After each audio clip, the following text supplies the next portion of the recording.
Hey guys, I wanted to come and just talk a little bit about the system and how it's going to work just a little bit more, right?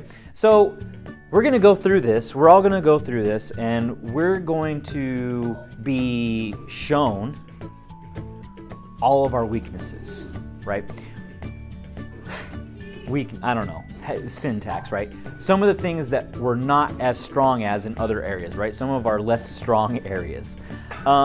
And the reason that we care so much about that is because if we take the 80-20 rule, right, we can apply a little less time in our weaknesses and we'll get a whole lot more gain out of it, right?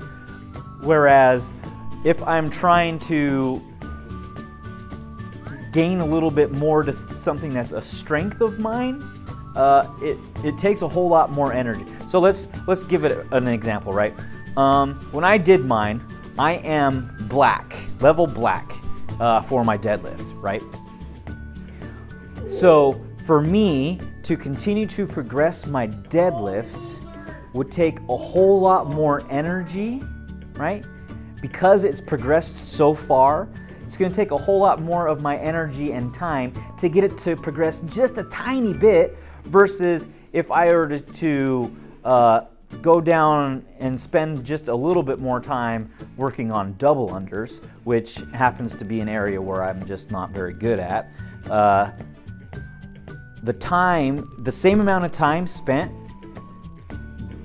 if I take however much time I invest in getting my black to move just a little bit more, if I take that same amount of time and invest it over here in where I'm weak, I'm going to gain a whole lot more, just going to get a whole lot more improvement, right? So it's just going to, the reason we care so much about finding where our weaknesses are is because we will be able to more efficiently use our time in places that will improve us the best, right? And maybe a double under isn't that important. But being able to be well-rounded and not have glaring weaknesses is going to improve not only your overall fitness, but just help prevent any sort of hole in your game, because wherever there's a hole is where the injury is going to happen, right? Is where we're going to be compromised. And so with that in mind, we're going to start looking at places that we're not as strong so that we can focus there and get the most bang out of the time that we're spending working on these things. See you next time.